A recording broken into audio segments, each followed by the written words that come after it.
আধুনিক প্রযুক্তি এবং সমকালীন নির্মাণ কাঠামোর পাশাপাশি প্রধান বিচারপতির এই এজলাস কক্ষে আমাদের সমৃদ্ধ ঐতিহ্য এবং এ ভবনের আদি শিল্পকর্ম জীবন্ত হয়ে উঠেছে। এ ভবনের পূর্ব দিকে অবস্থিত বাংলাদেশের মানচিত্র সংলগ্ন যে নান্দনিক নকশাকর্ম সুদীর্ঘকাল ধরে বাংলাদেশ সুপ্রিম কোর্টের অনন্য স্মারক হিসেবে আমাদের জনস্মৃতিতে উজ্জ্বল হয়ে আছে, তার সাথে সাদৃশ্য রেখেই এ কক্ষের চারপাশে নিয়মিত ব্যবধানে স্থাপন করা হয়েছে সুদৃশ্য দেয়াল নকশা। একই সাথে তথ্য প্রযুক্তির সঙ্গে সংশ্লিষ্ট সবচাইতে আধুনিক অনুষঙ্গগুলো এখানে নিয়ে আসা হয়েছে। তথ্য প্রযুক্তি ব্যবহার করে ভার্চুয়াল কোর্টের মাধ্যমে বিচার কার্য পরিচালনা করতে এই আদালত এখন সম্পূর্ণ সক্ষম। বাংলাদেশের প্রধান বিচারপতির এজলাস আধুনিকীকরণ উপলক্ষে আজকের এই বিশেষ অধিবেশনে একটি বিষয়ের অবতারণা করতে চাই। প্রধান বিচারপতি হিসেবে শপথ নেওয়ার পরেই আমি বিচার বিভাগের জন্য একটি দীর্ঘমেয়াদী পরিকল্পনা প্রণয়নের ঘোষণা দিয়েছিলাম।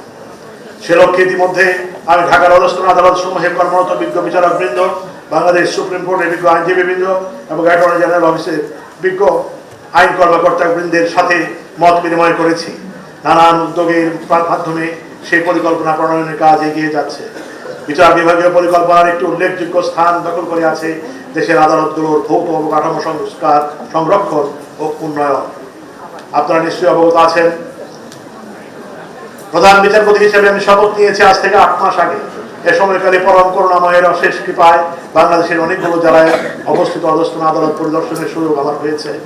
সত্যি কথা বলতে কি, এ সকল আদালত স্থাপনাগুলোর সংরক্ষণ ও উন্নয়নে আমাদের অনেকটুকু পথ হাঁটা বাকি। বেশিরভাগ আদালতে বিচার প্রক্রিয়া পরিচালনায় বিচারক, আইনজীবী, আদালতের কর্মকর্তা কর্মচারী ও বিচার প্রার্থীরা অস্বস্তিতে ভুগছেন, অসুস্থ হয়ে যাচ্ছেন। বিশেষ করে তাপ প্রবাহের অভিঘাতে তারা হাঁপিয়ে উঠছেন, বিচারকগণ মনোযোগ হারাচ্ছেন, অনেক আইনজীবী হিট স্ট্রোকে আক্রান্ত হচ্ছেন। ফলে সুপ্রিম কোর্টের পক্ষ থেকে আমরা আদালতের পোশাক পরিধান সংক্রান্ত বিধান শিথিল করতে বাধ্য হয়েছি। আবার বর্ষার মৌসুমে অনেক আদালত ভবন পানিতে ভেসে যাচ্ছে, অনেকগুলো জরাজীর্ণ ভবন ভীষণ ঝুঁকিপূর্ণ অবস্থায় রয়েছে। তারপরও আমরা আশাবাদী হতে চাই।